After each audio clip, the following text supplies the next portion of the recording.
Okay. Yep. One second. Recording it started. Yeah. Hi, everybody. Welcome to this talk by Volodymyr Kuleshov, co-founder and CTO of Afresh. A bit of background about them. Afresh is a startup focused on reducing waste in the food supply chain using AI. And Vladimir will talk about the role of food waste reduction in climate in general and about their ML technology. I believe we have some participants here from outside the Work on Climate community. So this event is hosted by the Work on Climate community, workonclimate.org. And for people who are not that familiar with us, we're a Slack community that helps people pivot their careers into climate. We have a bunch of programs that help people sort of at different stages of their path towards that. Come join us.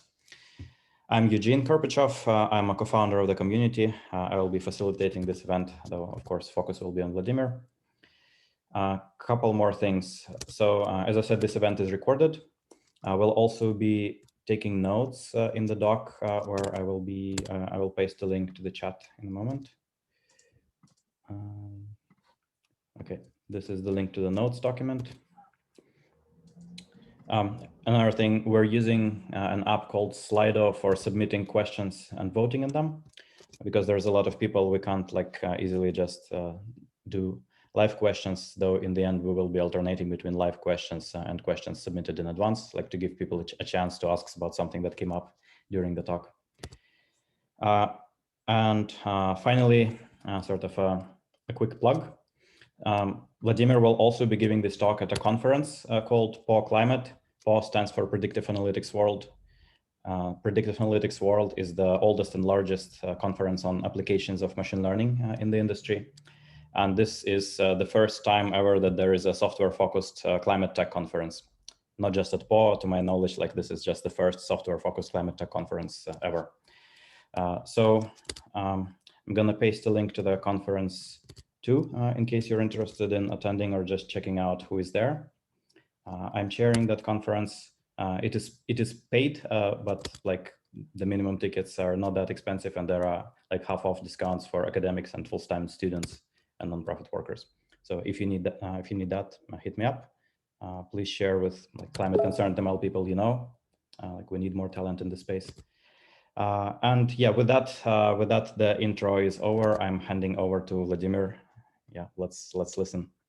Awesome. Thank you for the intro, Eugene. Let me quickly share my screen. And this is going to be the doc. Oh, no, sorry, wrong window. Where is it? Exciting though too.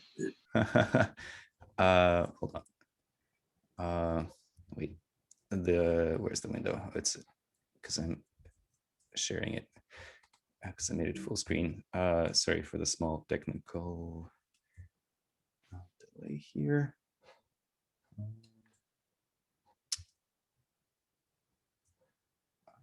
Right. Actually, maybe while you're doing the slides, can we see do a quick poll to see who in this talk has got machine learning experience? Let's see, I might have to remove the spotlight for that. Or is there a way to do a raise hand or something? Yeah, I see a few raised hands here. Well, that's good. There's quite a few. For this talk, I'll try to make it very, very accessible. I don't think there's going to be any requirements for you to know machine learning. And then in the middle, I will talk a little bit about the different kinds of challenges that we're facing. And some of them will be more machine learning centric, but I'll make sure to not be overly technical and also cover all the different kinds of both ML and non-ML challenges and interesting things that we're working on. So awesome. Thank you, Eugene, for the introduction and for inviting me. I think this is a really, really cool community, and I'm really excited to be speaking here. So quickly, a few words about myself. My name is Volodymyr Kuleshov. I'm the co-founder and chief technologist of a startup called Afresh, and we're developing machine learning systems to automate the food supply chain. And I'm also an assistant professor at Cornell Tech and Cornell University, where I am working on core machine learning problems and their applications in health and sustainability. And in this talk, I will tell you about the the systems and the technologies that we've been building at Afresh, and how these machine learning technologies can be used to have an impact on food waste, which I'm going to argue is a really important problem, especially from the point of view of sustainability and climate. So first, I would like to tell you about what is food waste and why is this important. So food waste is a massive, huge societal problem in the world today. In the US, between 30 and 50% of all the food that is produced ends up being discarded at some point before it gets eaten, before it gets used by consumers. So this is a huge problem from many angles. It's a huge financial loss to the U.S. economy. If you were to estimate the impact of food waste on the economy by various estimates, it would be on the order of $500 billion, which is just for scale, this corresponds to about 2% of U.S. GDP. And this is a financial loss that we as a society as a whole are paying, because the cost of producing this food is more expensive. Ultimately, the companies that are producing food have higher costs. This gets passed to consumers, and everyone in society is paying this massive cost. And at the same time, while this massive amount of food is being wasted, about 50 million, or 1 in 6 Americans, have some form of food insecurity even today in 2021. So food waste is a huge problem. I will be citing a lot of numbers in this talk, and most of them come from, just to cite my source once initially, most of these numbers come from a consortium called ReFed. This is a national nonprofit that is dedicated to understanding and preventing food waste. It's a consortium that brings together both companies and nonprofits. So many large US grocers and food companies are part of this, and they publish every year statistics and reports on the importance of food waste and its impact. So all of the numbers that I'm going to be citing in these slides, they mostly come from ReFed, and I encourage you to also look them up online. They have a really great website where you can learn more about food waste, and they have a lot of booklets and guides. If you're interested in this problem, they're a great resource to learn more. So as I said, food waste is a massive societal problem, and it is also a huge environmental problem. Creating all of this food that is going to be eventually discarded is using resources. In fact, if we estimate food waste to be close to 50%, then up to 2%, we're using up to twice more resources than we need to produce the food that we are eating. And this is a sector that is very resource intensive.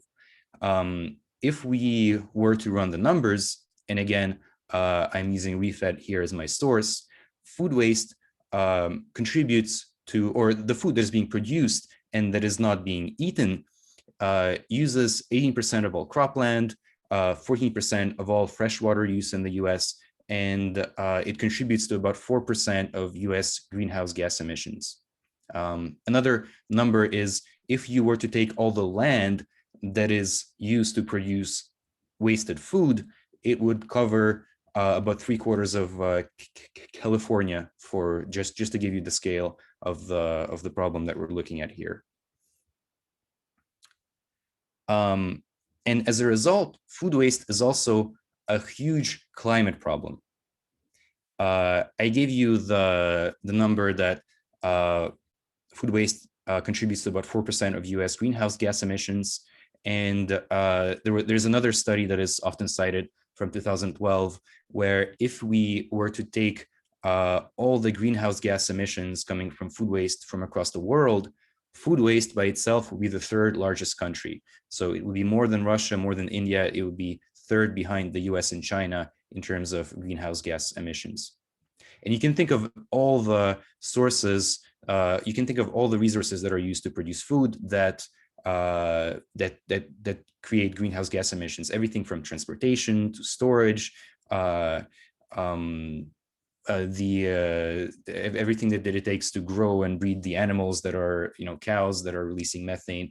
All of these factors have a massive greenhouse gas contribution. And one of the takeaways that I hope you will get from this talk is that by working on reducing food waste, you can have a significant impact on climate change, and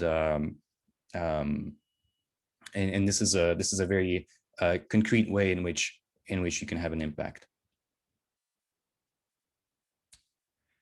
So where does food waste occur? Again, citing here ReFed, if we were to look at the supply chain, about 70% of all waste occurs at consumer-facing businesses and downstream. What I mean by that, so consumer-facing businesses, these are grocery stores, restaurants, and then downstream are all the individuals that go there and to buy their food or to eat. And there are, of course, losses by there are losses further up the supply chain. But for this talk, we will be looking at the consumer level and downstream. And even at this level, reducing food waste can have a really significant impact. If we were to only look at grocery food waste, a 25% reduction would eliminate more than 10 million tons of greenhouse gas emissions every year. It would conserve billions of gallons of water per year, and it would also recover millions of meals, which could be used to feed people with food insecurity.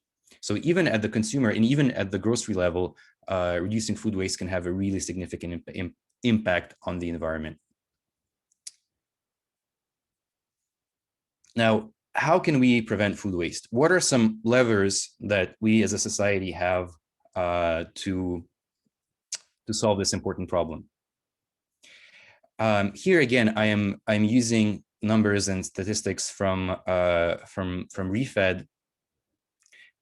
You can actually access this tool that I used to from which I took the screenshot.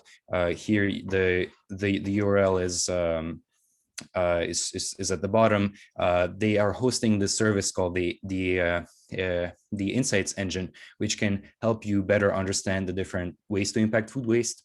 And overall, in terms of the at least the financial impact and the kind of the amount in dollars of food waste that can be reduced, most of the decisions are operational supply chain decisions. So a lot of the reasons why food waste is occurring is because of inefficient operational processes across the food supply chain. So here you see things like enhanced demand planning in order to better make decisions about how much to stock and how much to order and how much to sell. Decreased transit time, so food transportation and routing, making sure that the food arrives at the right location on time. Monitoring, markdown alerts. These are all very operations research type decisions that can be approached with technology and automation. And this is an area where modern technology, modern machine learning can have a lot of impact. So our company, Afresh, is our mission is to automate the food supply chain using machine learning and AI to reduce food waste while also delivering value to our customers. This is a company that was founded in 2017. It came out of a research project at Stanford. So myself, I was finishing my PhD there at the time, and my co-founders were finishing their studies in the GSB, so the Graduate School of Business. And we realized that this was a big environmental and commercial opportunity over the course of doing research as Stanford students. And we took this technology to, we built some initial prototypes and had customer engagements initially as students. And then over the course of several years, we took this initial research and prototypes into the real world by forming a company. We raised our first seed round of funding at the end of 2017, start of 2018. And then we had a few more additional rounds of funding since then. We've raised about $30 million in total, and our team is currently about 35 folks. Our office used to be in San Francisco, but of course now we're all remote. And over the course of the last 3.5 years, we have deployed AI and machine learning technologies across several supermarket chains that represent about 200 stores, and in total, all our customers have about $8 billion in revenue. Now, what does it mean to use AI and machine learning to automate the supply chain and supply chain processes? Here in this screenshot, on the left, you see what are called ordering sheets, which are used by a large US grocery chain that has about $8 billion in revenue every year to perform their demand planning and ordering and operational decisions. So these are paper sheets that are faxed to an operator that runs a grocery store. And every day they go through the aisles, and using pen and paper, they fill these sheets, and using a few simple they take some notes, and then using a few simple calculations, and in their head, they determine key operational decisions, such as how much do I need to buy? Do I need to run a discount or something? Do I need to change the location of an item in the store so that it sells better? So you can see that these are highly manual and inefficient processes that are a really good target for technology, for machine learning, for automation, and this is what we're focusing on with Afresh. So the product that Afresh is deploying at these customers, you can think of it as a supply chain control system. You can think of it as a control center for the operator, through which they can operate and they can make all the supply chain decisions in their store. So specifically, we take those paper sheets that you saw on the previous slide, and we replace them with a tablet. So we are writing our own software that runs on this tablet, and instead of going through the aisles with these papers and with pen and paper, the store operator walks with this tablet, and you can think of this tablet as a control center where they see everything that they need to know about the store, and they can operate they can perform their work from a single digital location. Now, if you were to compare this image with the paper sheets, you would notice that the UI and the UX is similar. We have been very deliberate about reproducing reproducing some elements of their existing workflow and efficiently integrating in their processes, such that switching from a pen and paper to a digital system makes minimal effort. And the key part of the system is that it is powered by a machine learning engine, which runs in the cloud, and which, based on historical data, pre-computes what we think is the optimal set of decisions for them to make on any given day.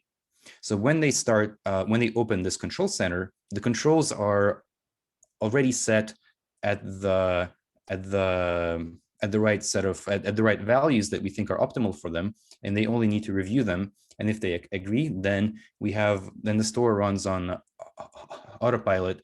We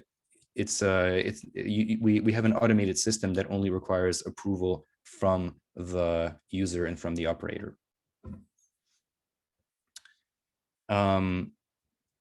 So in particular, here is an image of someone that is using this application to perform the processes. So again, instead of taking notes on a clipboard, they are using our tablet.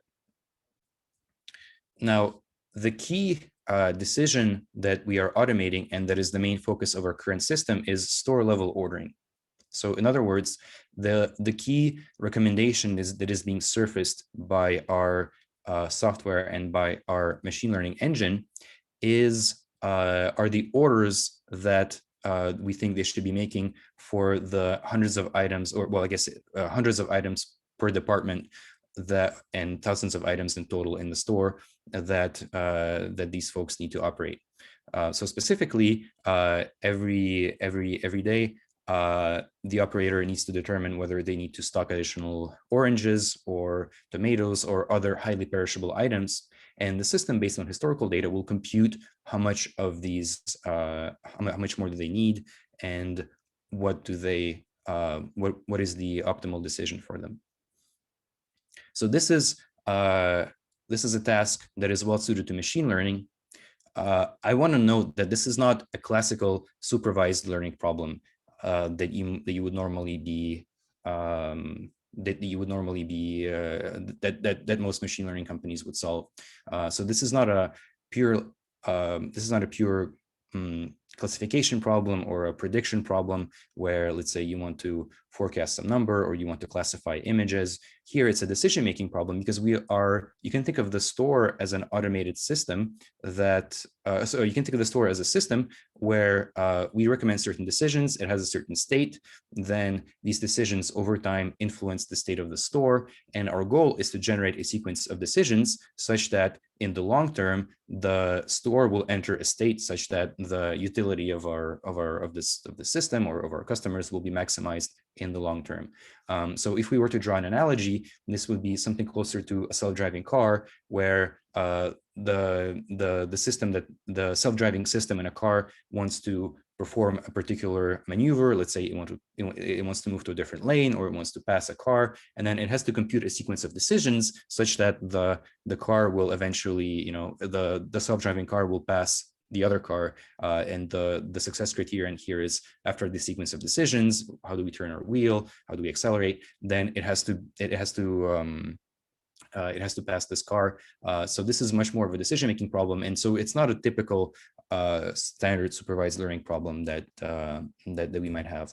And I think part of what makes this challenge interesting is that we are actually we have one of the rare cases where we are actually building a large-scale deployment of decision-making or control, or you can also call this reinforcement learning algorithms in the real world. And I think it's an exciting technical challenge that we're facing with.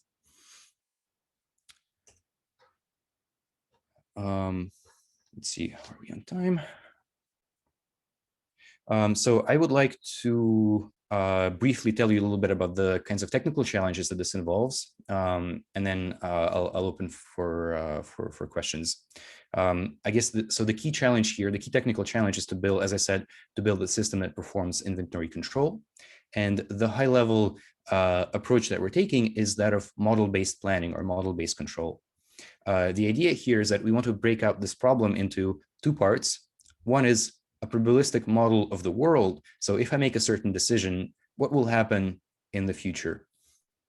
And in particular, the key uncertain random variable that we need to model is demand. What will happen in the future given a set of prices, given a set of orders, given a set of external factors? We want to output a probability distribution. And now this is more of a predictive supervised learning problem. And then the second component is to make the right set of decisions based on our belief about what will happen next.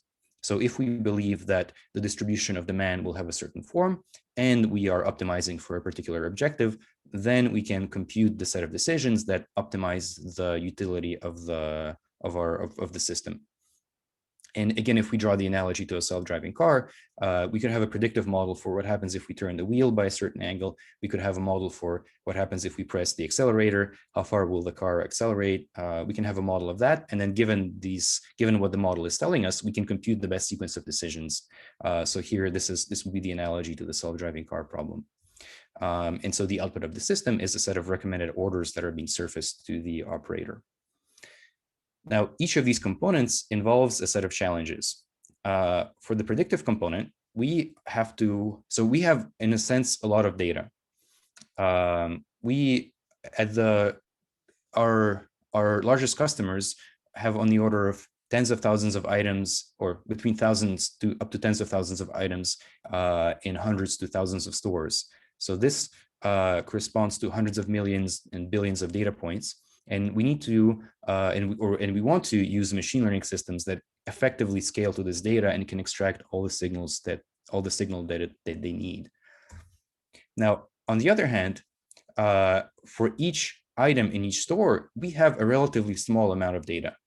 Typically, these companies have not been gathering data, they have not been warehousing their data for a very long time.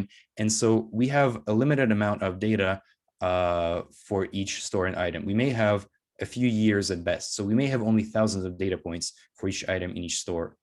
And if we want to be accurate on rare events, such as the holidays or price changes, if you consider, for example, Christmas, then we may only have 2 or 3 instances of Christmas for each particular store item.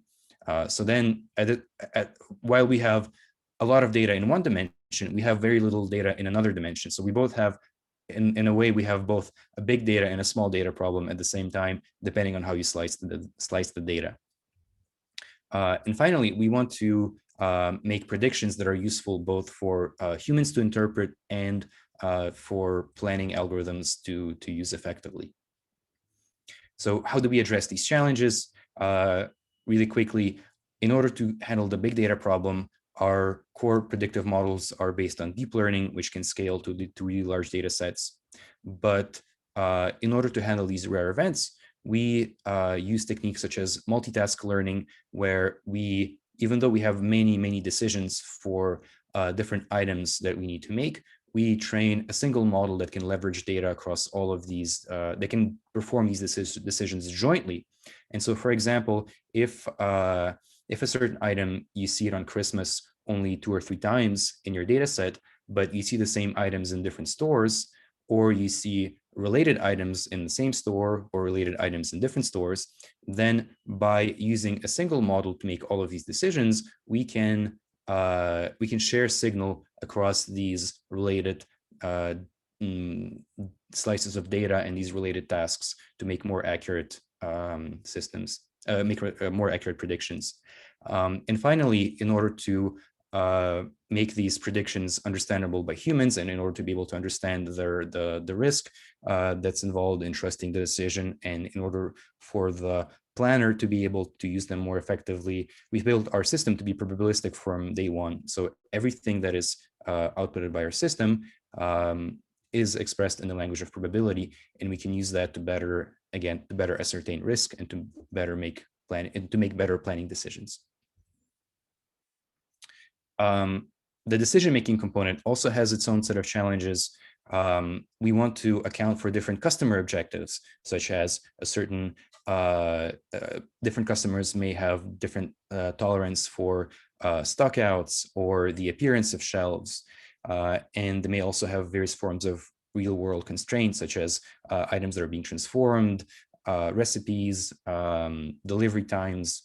So we need to account for these objectives and constraints. And we often have to make them in a partially observed environment where we do not necessarily have accurate data on what is exactly in the store, what is the state of the items in the store. So we have to somehow infer these unknown quantities. And again, the high-level approach here that we're taking is something that's called model-based predictive control, which means that we take the customer considerations and constraints, and we encode that as an optimization problem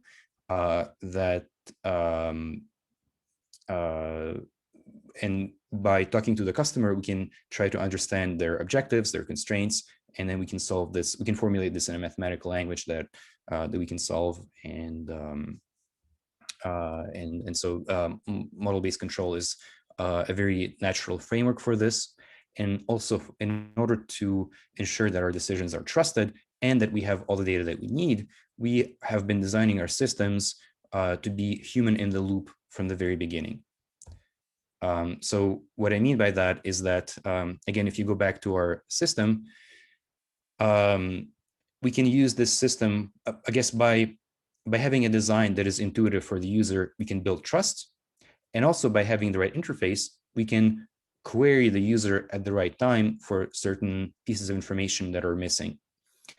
So if we are uncertain about what is their inventory for a particular item, we can query the user for this information, and that makes our system more accurate.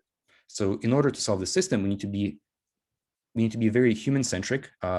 We have several full-time designers working on this problem, and by having the right design, we can make the machine learning system much more powerful. Well, we can get users to trust our system more, and we can also make the machine learning system stronger because we can gather more accurate information from the user. And the end result of the system is something that we like to mention is we have really high adherence. We have 97% plus adherence to our recommendations, which is actually something that's really challenging in this industry. So this is a really quick overview of what we've done. We have also published research papers on some of the ideas that we have. So it's not the detailed description of our technology, but we've been doing some interesting new work on this model-based control engine, and some of the new ideas that we came up with. We actually published and presented them at some top machine learning conferences. So if you want to learn more about the nitty-gritty details of some specific subcomponents of our system, these papers are a great resource. I can share them, or you can find them on my website. Again, I realize this might be a little bit longer than I was expecting, but I just want to mention a few other really interesting challenges that we're facing. So here, this is a timeline for how we integrate with our customers, and then once we're deployed. And there are a lot of challenges along this way. Data processing and ML infrastructure. So we get data for, I guess we get data for up to thousands of items in thousands of stores every day. These are big data sets that we have to continuously maintain and ingest quickly and process and perform queries. So the data processing infrastructure there is a really interesting technical challenge. Everything that has to do with customer integration, everything has to do with customer support. So how do we ensure that these users that, and by the way, these store operators, they're not the most tech forward folks typically. They may be older, they may not have used an iOS device before. And so getting them to trust the system and supporting them is also a really important problem that is not necessarily technical, but still really, really important for the success of our system. And I encourage you, if this is something that's interesting to you, I'm happy to answer questions about that as well. So I would like to take maybe 5 more minutes to tell you about some real world examples of how the system is used. So here, as I mentioned earlier, we're running and we're fully deployed with several US grocery chains.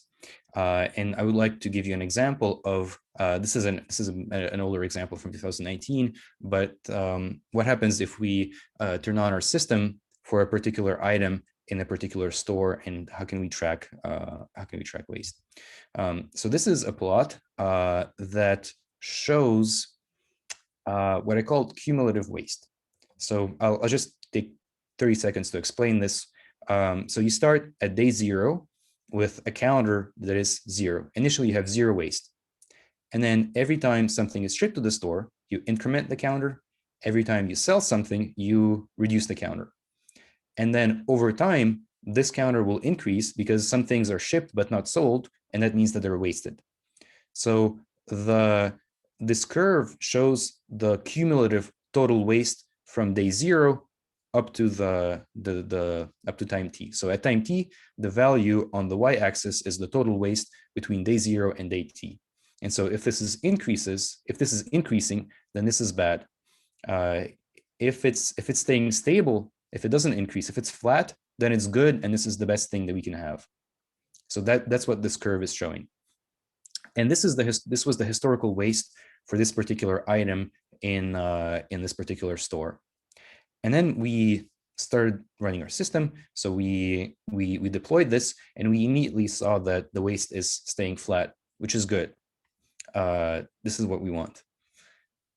But then something happened. The operator that we trained, he was sick, and he was out of the store for a few days. I guess from a week or maybe a little bit more. And his assistant had to take over ordering, and we haven't really trained the assistant, and he was not very familiar with our system, and he was also new. He didn't want to make any mistakes and then be blamed for them. So he really didn't follow the system. He just made his own order, and immediately we saw the waste go up. And this lasted for about a week. Until his boss came back and again started the ordering, and the curve stabilized.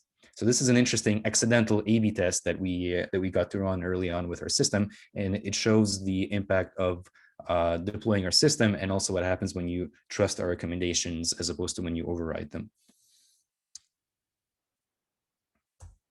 And I can show you a little bit here. So this is the same. Period in time. Red is when our orders were being overridden, and here the y-axis is the amount of dollars that was ordered. The orders were significantly higher when when we were being overridden, and this corresponds to a low profit for the store because they're just ordering way more and then they're not selling it. So high orders, over ordering directly correlates to profit. And that's also part of the reason why our customers are buying this system, because we are able to, our orders directly translate to better profit for the store. Now, if we were to aggregate the results we've seen so far in these deployments, overall, on average, across our customers and across time, we've been able to provide shrink reductions of about 25%. We are at the same time increasing the profit margins of our customers, which is again why they want to buy the system in the first place. And we're not only reducing their inefficiencies and their waste, but we're also increasing their sales. Which is interesting, and part of it is because they have less out of stocks. This is not something that I mentioned a lot, but we're also able to make sure that they have a better in-stock rate. And also, our strong hypothesis here is that if they have better operational processes, if they're more efficient, then the fresh food that they will sell will be newer, it will be fresher, it will be healthier for the customers, and it will also be more, if it looks better and if it's healthier, people will buy it more, which will also increase the profits for these grocery chains. But again, at the same time, this translates to significant reductions in food waste. So according to our estimates, we're currently at an annualized rate of 20 million pounds of food waste per year. And as we deploy this system to more customers, these numbers will only increase and get better.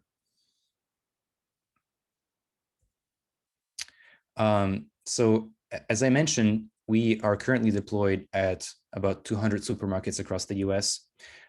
So if you were to calculate the total sales volume of these supply chains, you could show that our system is integrated into supply chains that are managing about $8 billion in sales volume, which is a significant number. This is about 1% of all US supermarket volume at the moment. So this is where we've built up. This is what we've built over the course of almost 4 years now, but I think going forward, we want to significantly accelerate this trajectory, and we want to. So if our current pilots that are underway or scheduled for 2021, we anticipate being in almost 10% of. We expect that our system will be deployed in grocery supply chains that will be processing about 10% of US grocery sales. So there is a lot of demand by this from deploying this this system, and we if our traction continues, we will be able to have a really significant impact as we are deployed to more and more of the supply chain. So that's it for me in terms of my talk. This went a little bit longer than what I was planning. I know some of you were. I realized there are some messages in the chat, but for some reason my mouse I do not see it, so I cannot open the chat window. I apologize if you've been asking questions and I didn't get to answer them. But yeah, just to summarize, food waste is a massive commercial and environmental problem, and one of the levers that we have to fight this problem is automation, better operational processes, and this is something that we can tackle using technology and using machine learning. And our vision is to automate as much of these manual processes as possible, which will significantly drive down waste and have a huge impact on the environment. All right, that's it. And now I have to figure out how to thank you. mouse. But I'm happy to ask any. I'm happy to answer any questions. And yeah, thank you. Yeah, thank you, Volodymyr. Pretty fascinating talk. So now let's transition to Q&A, and I will be giving preference to questions that were submitted in advance, but I will take some live ones. So let me just share the screen with the set of questions that were submitted initially.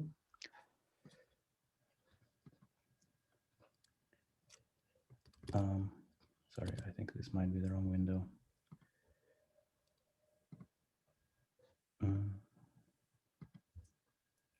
Yeah, I'm also trying to find the, oh, I see. Okay, can people see the questions? Yeah, I think so. I can see it. Yeah, let's start with the first question. What has been the greatest challenge in explaining, developing, and scaling and deploying the technology? And sorry, before you answer, one more thing. So I would appreciate if someone can take notes on the questions in the notes document that I pasted in the chat at the beginning. I can't do this because I'm presenting, but it's useful to have that because, like, if the presentation is shared, the answers to questions are not. They don't exist in the recording. Yeah, and also I realized some folks are sending questions in the chat. I don't know if you want to direct them to Slido or if you want to alternate between Slido and the chat, or yeah, I'm gonna alternate. So mostly Slido, and sometimes I will take the next question from the chat. Okay, cool. Yeah. Okay. What has been the greatest challenge in scaling this technology? Yeah, that's a great question. I think there are a lot of challenges. It's hard to single out one, but if I had to choose, I think it's the human in the loop, human plus AI aspect that is probably the most challenging.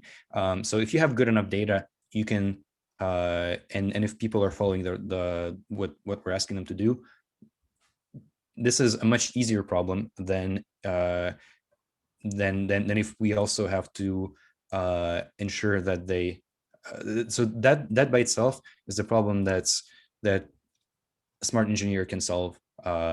It is a hard, but it is doable. But then having this additional layer of how do you get users to trust the system? How do you get them to help the AI by providing certain inputs?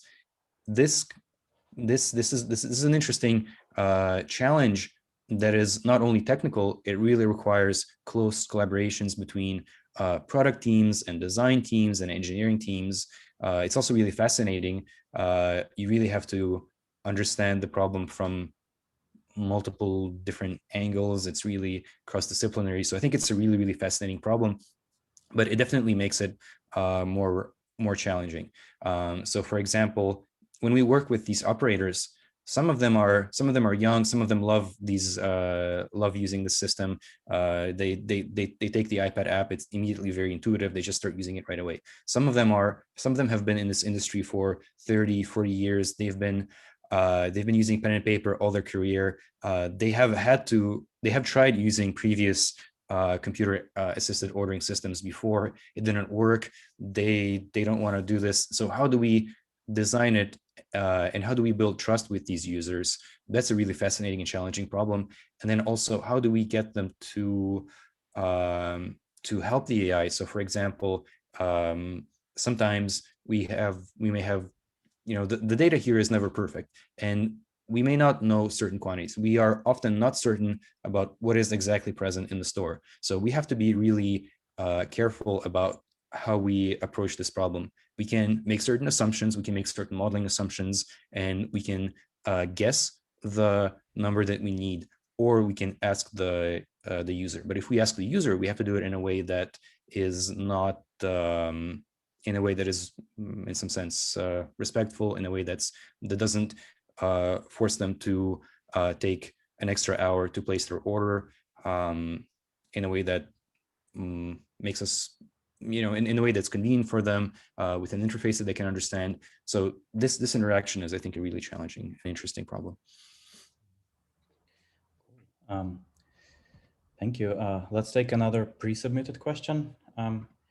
Yeah, this looks like a good one. Yeah, what other areas could this be applied to, like restaurants, farm waste, and residential waste? Yeah, so I think our vision long-term for the company is to inject automation in every step of the supply chain. We have started with this particular level. We started with supermarkets, but we are already seeing a lot of demand for deploying this both upstream and downstream from the supply chain. So even within grocery supply chains, we are getting data from their warehouse, but we're not injecting automation there yet. This is a natural extension where we want to go. And then further upstream, we have suppliers, and their also processes are extremely inefficient. So in their warehouse, they have a team of people that talk on the phone, and they try to they send each other these Excel spreadsheets. Again, this is a very manual process that is highly inefficient, and it can benefit from automation. And similarly, downstream, a lot of users are there are a lot of companies that are interested in integrating with, I guess once you have once you have a digital version of once you have a digital interface and you have some sort of API towards the supply chain, you can start integrating it with a lot of downstream companies and users. So companies like Instacart, we can start integrating with them, and then we can take all of the volume of grocery orders that are being done online, and because that is digitized and we have an API, we can integrate that more efficiently. So that creates basically, by injecting automation and making the grocery stage digital, we can use that to improve and digitize and automate a lot of interesting and also large sets of decisions, both upstream and downstream. Yeah, makes sense. Let's take one of the questions that people submitted in the chat. One of them is, does your software platform complement what consultants do, or does it threaten them? I suppose this means consultants who consult stores on how much to stock, if there is such a thing. I wouldn't say that the consultants are directly yeah, I don't know if you're talking about consulting companies like Deloitte or Accenture, or I don't think that they are necessarily working on how to on helping them with specific orders. There have been in the past projects with consulting companies that have tried to develop such systems, and I guess in that sense there could be some competition, but I wouldn't say that this is something that happens a lot. Yeah, I would say, if anything, there's a lot of opportunities for partnership, because we are interested in deploying this system on a large scale, and there are a lot of consulting companies that have a lot of experience in deploying ERP and various other supply chain solutions to these customers. So by working with them, I think we can there's a lot of benefits to both parties. Mm-hmm. Makes sense. So it sounds like consultants don't like directly influence ordering, but they could instead, like their consulting could consist of helping deploy your system, right? Yeah, yeah. Cool. Okay, let's go to the next question from Slido. Yeah, how do you measure the impact of food waste reduction on climate or CO2 emissions? I guess similarly, like did you measure like how much you guys have saved? Yeah, so we haven't run the methodology ourselves. So we use a simple back of the envelope calculation for some of the numbers that we include in our key calculations. But if you're actually really interested in the details, I encourage you to go to Refed, and Refed has very detailed numbers, and then they have a pamphlet with the impact of food waste on climate and CO2, but then they have a separate pamphlet only on the methodology, and then they go through all the different sources like transportation and storage and the greenhouse gas emissions from animals, and they have dozens of pages explaining their methodology and how do you make this, and how can you derive from that a simple rule of thumb. So I guess we use a simple rule of thumb, but this is there's a lot of data on this, and I think I probably would not be able to do it justice. So I would I suggest you if you're really interested in this, there are some really great and very detailed and accurate resources on this. Cool. Next question is, in what ways is your business different from Shelf Engine? I suppose it's like another thing that helps companies. Yeah. So for those who aren't familiar, Shelf Engine is another company that's based in Seattle that is also tackling the problem of food waste. They're doing it in a slightly different way, and they have a different business model. So I am not the I don't have perfect knowledge about their business model, but at a high level, it involves supermarkets buying food as if Shelf Engine was the company that's providing them this. So let's say they want to buy tomatoes, they would go on the website of Shelf Engine and buy them at a certain price, and in exchange, Shelf Engine takes care of the well, they go into the stores and they work with them to ensure that they have effective process. They have effective ordering processes, and they, for example, they inspect the state of the inventory. They can provide recommendations through their system. So it's a little bit different. Our system is more kind of on the ground in the store, and it is used. I guess the level of integration is a little bit different, and our system is more deeply integrated in the stores, and our interface is different, and also the business model is a little bit different. So they charge a particular price. So if they buy tomatoes through Shelf Engine, they are charged a particular price that factors in the reduction of food waste. Whereas in our case, they buy directly from the supplier at the regular price, but we recommend them certain decisions. Cool. Let's take another question from chat. Yeah, sorry, I'm picking them kind of arbitrarily rather than time-based. Trying to pick questions that are more of general interest. So the next question is, what would it take to reduce retail waste further, to say above 50%? Yeah, that's a great question. Honestly, it's again this human aspect. So our system does not cover the entirety of the store. It covers the vast majority, but covering the remaining few percent is hard because these items have special properties that are different from. So there are some peculiarities to certain things which are sold in the store, which makes them less amenable to the overall system. And in order to get them to in order to provide automation for the remaining part of the store, this requires thinking carefully about how we take data from our users, how we take additional feedback from the app on top of the recommendations that we're providing, and then how do we surface these recommendations. And so it's not a purely technical issue, like can we train the machine learning model on more data? It's more complicated than that. It involves kind of both understanding the data, understanding the processes, creating the right interface. Yeah. And I guess this partially answers this next question from Slido, like whether in terms of ML, it's more important to train a fancier model or add other data sources, or I suppose like more deeply understand the domain. Definitely adding more data sources is more important, although there are also interesting sophisticated things that we can do. So for example, as our customers are bringing on new stores, our customers are constantly opening stores, and we want to deploy the system to these new stores right away with minimal amounts of data. So you can think of that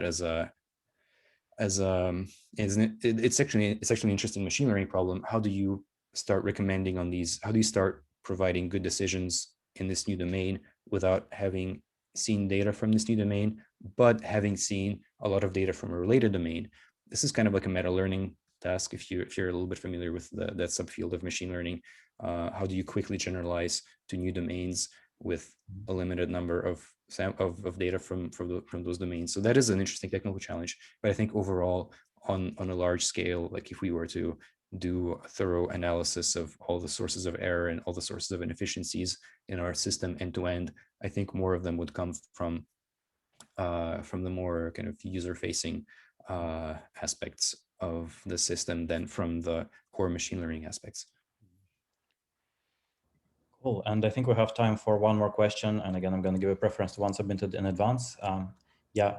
What other aspects of the supply chain do you wish you had insight into? Yeah, I mean, I think honestly, at the consumer level, if you look at the figure I had initially, a really big fraction was at the consumer level. So if we could have more insights about that, I think that would be very impactful in terms of improving our food waste reduction numbers, or just impacting the food supply chain as a whole. I think within our existing domain, getting data from suppliers. So if we had a digitized input feed, which I think is possible to get, but it does require some extra work, and it's a new initiative that we will eventually get to, but maybe not this month. So getting good data coming in from upstream of the supply chain, what exactly is happening, both from the at the level of the distribution center and the suppliers, and among the suppliers, that would also be very valuable. Mm-hmm. And by data on consumer behavior, you mean stuff like knowing that they usually throw away half of the package of this item, something like that? Yeah, this is a little bit vague, and I'm not exactly sure what would be the best data. I'm just saying this based on the numbers. But yes, if we could somehow impact them, and if we had some sort of interface with the consumers, and I'm not sure what is the best interface, but that would definitely be a very powerful way of improving our results. Yeah. I wonder if analyzing waste streams could help with that. Like maybe might want to have a talk with AMP Robotics or Gray Parrot, the people who analyze waste streams. So yeah, thank you very much. We're coming up to time, so we're done with questions. Last thing I want to say is we have a time-honored tradition with work on climate events that people share something they learned from the event. And you can find the place to share this on the events channel or the share your path channel. Like the thread to do that is on share your path. So please comment something you learned there. Yeah, thanks everybody. This was great. Awesome, thank you. And then if you have more questions, I'm in the Slack. So you can Slack me. I'm in the Work on Climate Slack, so just feel free to send me any direct messages that you have there, and I'll make sure to check them. I have one direct message in the chat. Oh, maybe like super last thing. Are you guys hiring, and who are you hiring? Oh yes, and we are hiring. Yeah, so we actually just raised additional funding, and we are hiring for many roles, both technical and non-technical. Honestly, I think if you want to, if you go on our website, we have several openings that are listed. But honestly, if you're interested in figuring out how you can help, just send me a Slack message, and then I'll figure out a way to. We'll talk more, and then hopefully we will. I'll let you know what is the best opportunity that we have. Awesome. Maybe Yeah. for further questions, can we have them asked someplace in the Slack publicly so the rest of us can see the answers too? I think you 'Cause can there's comment lots of on good questions we the- didn't get to. I think you can comment on the events thread. Volodymyr is tagged there, so he'll probably be notified. Yeah. Yeah. Yeah. So sounds good. If you have questions, if you post them in the Slack, I'll do my best to answer them as well. Cool. Thank you. All right. Thank you, everyone. Thank you, Eugene, again for inviting me, and thank you guys for listening. I'm really glad that more people are interested in this problem, and I think it's a great way of having impact on an important environmental problem. Awesome. All right. See you all. Thank you. Bye.